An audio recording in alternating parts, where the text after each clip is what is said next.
बंटी नाम का गरीब किसान कबूतर अपने परिवार के साथ रहता था। एक दिन जोरों की बारिश होती है जिसमें उसका घोंसला पूरी तरह से टूट जाता है। तब वो अपनी पत्नी टूनी से कहता है, टूनी चलो जंगल चलकर लकड़ी लाते हैं, फिर हम सब मिलकर लकड़ी का घर बनाएंगे। जब वो दोनों जंगल लकड़ी लाने जाने लगते हैं तब उनकी बेटी टुनटुनी उन्हें रोकते हुए कहती है, पापा मम्मी मैं भी चलूंगी आपके साथ लकड़ी लाने। देखो मैंने भी एक छोटी सी टोकरी ली है। बेटा तू जंगल जाकर क्या करेगी, हम दोनों तो जा ही रहे हैं। तू यहीं रहकर गोलू का ध्यान रख। तू देख रही है ना अपना घोंसला टूट गया है। शाम होने से पहले जल्दी लकड़ी लाना है, घर भी तो बनाना है। ठीक है माँ आप लोग जाओ, मैं गोलू का ध्यान रख लूंगी। बंटी और टूनी जंगल लकड़ी लेने चले जाते हैं और टुनटुनी अपने भाई गोलू को संभाल रही थी। तभी गोलू जोर जोर से रोने लगता है। मत रो गोलू, मैं अभी तेरे लिए दाना लेकर आती हूँ। तुझे भूख लगी है ना, तो थोड़ी देर रुक, मैं दाना लेकर आती हूँ। टुनटुनी अपने भाई के लिए दाना लेने जाती है। तभी जंगली गोलू पर हमला कर देती है। गोलू जोर जोर से रोने लगता है। जब टुनटुनी दाना लेने जाती है तो वो देखती है कि उसका भाई बुरी तरह से जख्मी पड़ा है और वो अपनी माँ टूनी को पुकारने लगती है। माँ देखो ना गोलू को किसने जख्मी कर दिया। माँ कहाँ हो, माँ जल्दी आओ। तभी बंटी कबूतर और टूनी लकड़ी लेकर वहाँ आते हैं। बेटा तू क्यों रो रही है, क्या हो गया? माँ किसी ने गोलू को घायल कर दिया है। बंटी जल्दी चलो गोलू को डॉक्टर के पास ले चलते हैं। लगता है किसी जानवर ने इस पर हमला कर दिया है। हाँ टूनी पहले गोलू को डॉक्टर के पास ले चलते हैं, फिर हम लोग लकड़ी का घर बनाएंगे।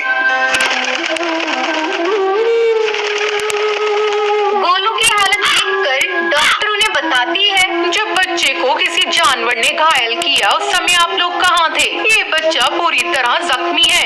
डॉक्टर साहब हमारा घर टूट गया था, इसलिए हम लोग लकड़ी लाने के लिए जंगल गए थे ताकि एक लकड़ी का घर बनाकर उसमें आराम से रह सके। ठीक है, मैं बच्चे को सुई लगा देती हूँ। समय समय पर आकर आपको इसको सुई लगवाते रहना है, ये जल्दी ठीक हो जाएगा। टूनी और बंटी कबूतर अपने बेटे को घर लेकर आते हैं और फिर लकड़ी का घर बनाने लगते हैं। कड़ी मेहनत के बाद उनका लकड़ी का घर बनकर तैयार हो जाता है। तब टूनी बंटी से कहती है, बंटी ये घर तो बहुत सुंदर बना है, अब हमारे बच्चे आराम से रह सकते हैं। जंगल के सभी पक्षी उनका लकड़ी का घर देखते हैं। तभी उनमें से एक कौवी कहती है, बंटी तुम तो बहुत बड़े कारीगर निकले, तुम्हारा लकड़ी का घर बहुत सुंदर है। मेरे लिए भी ऐसा ही एक लकड़ी का घर बना दो। हाँ हाँ क्यों नहीं, मेरे पति जरूर आपका भी लकड़ी का घर बना देंगे। टूनी मैं बंटी को घर बनाने के लिए अच्छे दाने और चावल दूंगा। दाने की क्या बात है हरी काका, ये जंगल तो अपना ही है। बंटी अपना घर जरूर बना देंगे, आपको जो समझ में आएगा दे दीजिएगा। धीरे धीरे जंगल के पक्षी बारिश और तेज हवा से बचने के लिए लकड़ी का घर बनवाने लगते हैं। बंटी भाई तुम तो लकड़ी का घर ऐसा बनाते हो जैसा कोई कारीगर भी ना बना पाए। इसकी खूबसूरती के आगे तो पक्के घोंसले भी फेल हैं। लकड़ी के घर में इतनी ठंडक है कि गर्मी का एहसास ही नहीं होता। बंटी को लकड़ी के घर बनाने के लिए दूर दूर से ऑर्डर मिलने लगते हैं। ये सब देखकर टूनी बहुत ही खुश होती है।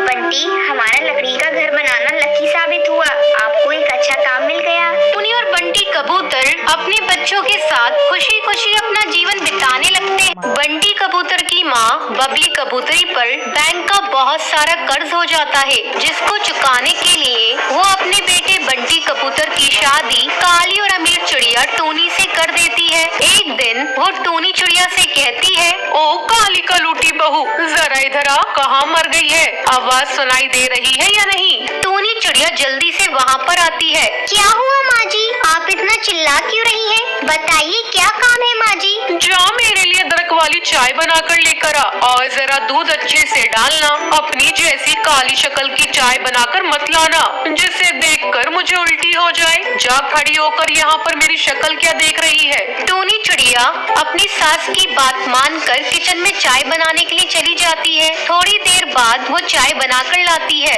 माँ जी, ये लीजिए आपकी अदरक वाली चाय, और जरा पीकर बताइए कैसी बनी है। बबली कबूतरी चाय पीकर खुश होते हुए कहती है, बहू तूने चाय तो बहुत अच्छी बनाई है। तेरा रंग रूप जैसा भी हो, पर चाय तूने बहुत अच्छी बनाई है। ये हुनर तेरे अंदर बहुत ही अच्छा है। ऐसे ही काफी दिन गुजर जाते हैं। अचानक से एक दिन बबली कबूतरी की पड़ोसन सुंदरी कौवी उसके घर आती है और उससे कहती है, अरे बबली कबूतरी, तेरे बेटे की शादी हुए 1 महीना गुजर गया, तूने अभी तक बहू की मुँह दिखाई नहीं की। बहू की मुँह दिखाई करने का इरादा है भी या नहीं तेरा? जा अपनी बहू को बुला कर ला, मैं आज उसकी मुँह दिखाई कर देती हूँ। देखो तो सही हमारे बंटी की बहू कैसी है। क्या बताऊं सुंदरी कौवी, मेरी बहू तो अभी बाजार गई है। आने में उसे अभी 2-3 घंटे लगेंगे। तुम फिर कभी मिल लेना।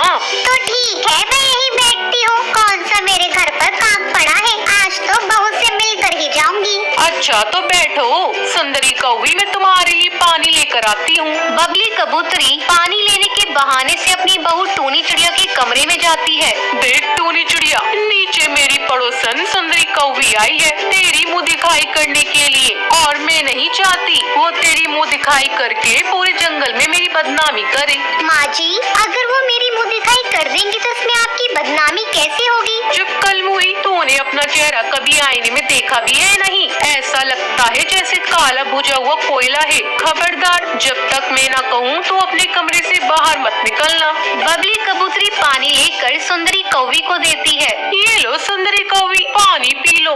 मैंने कहा ना तुम कब तक मेरी बहू का इंतजार करोगी, उसे काफी देर लगेगी आने में। अच्छा बबली कबूतरी, मैं चलती हूँ। इसी तरह 2 हफ्ते गुजर जाते हैं। अचानक एक दिन सुंदरी कौवी अपने साथ जंगल की कुछ चिड़ियाओं को लेकर बबली कबूतरी के घोंसले में पहुंच जाती है। वो उसका दरवाजा बजाती है। उस समय बंटी और बबली लंच कर रहे थे। अरे टूनी चिड़िया, जरा दरवाजा खोलकर देख तो लो कौन आया है। टूनी चिड़िया दरवाजा खोलती है। लगता है बबली ने नई नौकरानी रख ली है। टूनी बहू, कौन आया है?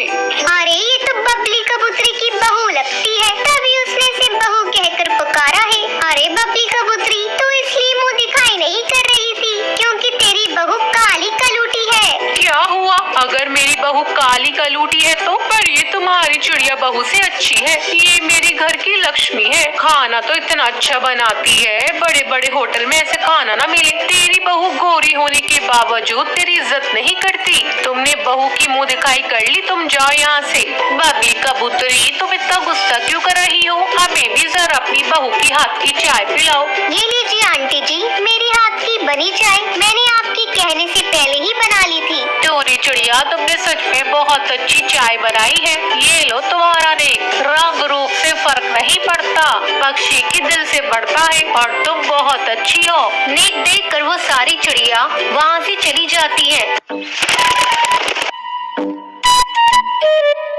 नदी किनारे एक जंगल में टूनी चिड़िया का परिवार रहता था। वो लोग सीधे साधे थे। टूनी चिड़िया की बहू मुनमुन पढ़ी लिखी और खूबसूरत भी थी। उसे सजने संवरने और मेकअप करने का बहुत शौक था। टूनी की एक बेटी बुलबुल भी थी। वो दिखने में बहुत ही साधारण थी। एक दिन, बहू, ये क्या दिन भर अपने चेहरे पे लीपा पोती करती हो? ढंग से घर का काम कर लिया करो, दिन भर अपनी ही ब्यूटी संभालने में लगी रहती हो। मम्मी, मैंने घर का सारा काम कर तो दिया है, अब थोड़ा समय अपने लिए भी निकाल कर कुछ मेकअप कर लेती हूँ, तो आपको क्या परेशानी होती है? वैसे भी मैंने मेकअप का कोर्स किया है, अगर मैं अपना भी मेकअप नहीं करूँगी तो सारा कुछ भूल जाऊंगी। कितना अच्छा होता मम्मी अगर मैं यहाँ एक ब्यूटी पार्लर खोल लेती, घर में अच्छे खासे पैसे आने लगते, मोहल्ले की जो चिड़िया इधर उधर जाती है वो मेरे पास आ जाती। तुमसे जरा सा क्या कह दिया, तुम तो भाषण ही देने लगी। ये कहकर टूनी चिड़िया वहाँ से चली जाती है। एक दिन बुलबुल मुनमुन से कहती है, भाभी, तुम कितनी सुंदर लगती हो और तुम्हारे पर तो एकदम चमकीले हैं। काश भाभी मैं भी तुम्हारी तरह सुंदर होती। क्या करूं दीदी, मैं आपको भी सुंदर बनाना चाहती हूँ, लेकिन मम्मी तो मुझे करने ही नहीं देती। और क्योंकि तुम जानती हो मैंने ब्यूटिशियन का कोर्स किया है, मैं तुम्हें इतना सुंदर बना दूंगी कि तुम अपने आप को पहचान ही नहीं पाओगी। अरे बहू, मेरी बेटी को क्यों बहका रही हो? ज्यादा सजना संवरने में पैसे खर्च होते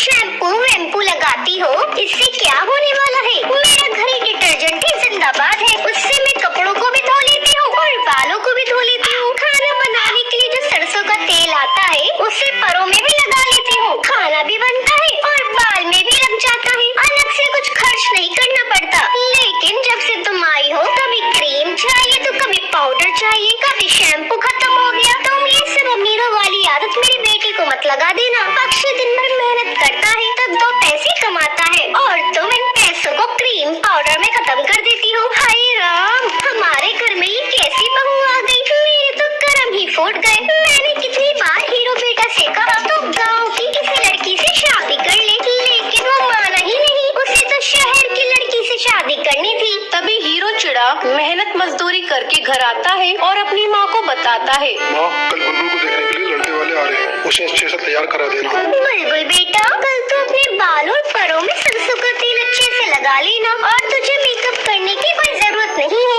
अगर तू मेकअप कर लेगी लड़के वाले तुझे चुड़ैल समझेंगे। अगले दिन लड़के वाले बुलबुल चिड़िया को देखने के लिए आते हैं, लेकिन लड़का बुलबुल को रिजेक्ट कर देता है। लड़के वालों के चले जाने के बाद मुनमुन बहू टोनी से कहती है, मम्मी अगर आप बुलबुल का मेकअप करने की इजाजत दे दे तो मेरा कमाल देखिएगा। ठीक है बहू, जब तुम इतना कह रही हो ये भी करके देख लेती हूँ। टोनी को आखिरकार मुनमुन के आगे झुकना ही पड़ता है। अगली बार जब लड़के वाले बुलबुल को देखने के लिए आते हैं तो बुलबुल चाय लेकर आती है। ये लीजिए, हमारी नंद साहिबा आ गई। देखिए मेरी नंद कितनी खूबसूरत है और मेरी नंद सर्वगुण संपन्न भी है। आप लोग पूरी तरह से तसल्ली कर लीजिए। मोंटू कबूतर की माँ बोलती है, बेटा तू भी अपनी तसल्ली कर ले, फिर बाद में मत कहना मैंने तेरी शादी जबरदस्ती कर दी। मोंटू कबूतर के ऊपर बुलबुल चिड़िया की खूबसूरती का जादू चल चुका था। मम्मी, मुझे लड़की पसंद है, मैं इससे शादी करूँगा।